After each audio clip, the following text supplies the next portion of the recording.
So ngayon, nandito ako sa hotel kasi nakat ang aking PLDT kasi nakat ang PLDT sa may Suyo sa Nubaliches and lahat ng telecommunication sa may Nubaliches sa Suyo ay lahat ay naka-shutdown and closed. So yun, nakaka-weird talaga na sa Nubaliches pa hanggang Quezon City at hanggang Fairview, hanggang Caloocan, walang wifi. Kaya ang ginagawa ng mga estudyante ngayon, pumupunta sila ng cafeteria para lang magawa nila yung mga trabaho nila and nag-i-internet sila sa mga Starbucks and dala nila yung laptop nila kasi walang connection and naputol ang mga kable sa lakas ng ulan na araw-araw nang umuulan. Hindi alam kung anong typhoon ang signal na sumira sa mga kable ng kuryente sa may Nubaliches hanggang Quezon City, hanggang sa may Fairview, hanggang sa Caloocan.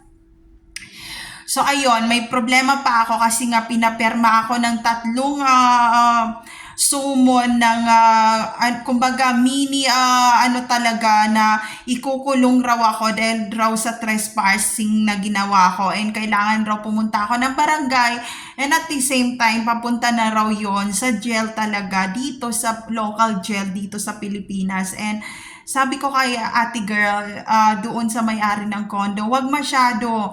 Pinasignature niya ako ng tatlong trespassing na galing sa tres. Tapos pinasignature pa niya ako ng tatlong sumon na sa barangay. And then meron pa akong sisignaturean na makukulong ako dito sa local jail dito sa Manila. And yun naman yung ipaprocess nila sa law firm para pumasok ako doon. And talagang gagawa siya ng paraan para lang mapunta ako sa isang jail at para ma-interrogate and at the same time ibigay ko raw lahat ng info ko ng ATM ko sa Metrobank, ang aking license sa ibang bansa and ilang years raw ang visa ko sa ibang bansa. Yun ang sinabi niya, yun ang mga sinabi niya. And saan raw ang mag-ama ko, sa ilang ano na raw ang edad ni Hero ni Gabi, ilang years na raw ang asawa ko sa trabaho, magkano ang sahod ng trabaho ng asawa ko. Yun ang mga question ni ate.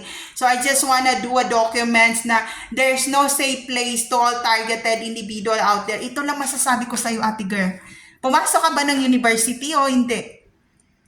Ang trespassing ay hanggang sa tres lang dahil hindi narinig ng barangay yung pagsigawan natin, ate girl, doon sa kondo. Kung ano man yung pag-uusapan natin sa kondo, hindi na mapapasok yun sa barangay.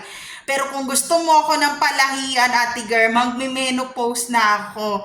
Hindi na gagana ang aking puke. Pero pupunta tayo sa local jail dito sa Manila, ha? Tingnan natin kung sinong mapapahiya sa ating dalawa.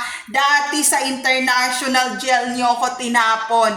Lahat ng mga fingerprint, yung mga background na ruler, lahat nagawa ko na yan. Dahil alam kong prosti ka. Alam kong wala ka ng tinggel, ate girl. Ito lang sinasabi ko sa'yo. Napakakitid mo. Gusto mo maging abogada? Abogasya, tas ipa-scam mo ko at ipa-prank mo ko. How dare you? I'm more than 20 years in other country. Cheap ka lang o ganito ka lang o cheap lang sa utak mo meron ka kaya ka matalino. Huwag mo ako gawing tanga. Pero pupunta tayo ng Supreme Court. Excited ka eh. Excited ka. Yuyurakan kita sa harap ng abogado at ng law firm at sa court ng Supreme Court at makikita mo kung anong sarap ng gagamitin ng mga vibrator sa puki ng prosti sa international flight. Ha? Ang baho ng bibig mo, ang baho ng puki mo, tinitira ka sa puwit, magpakita ka sa akin, hayop ka. So there's no safe place to all targeted individual out there. Take care always, everyone. Putang ina, Iranian ka, pulubi ka! Gaga ka, 50 cents o puki na pusi ng baho mo!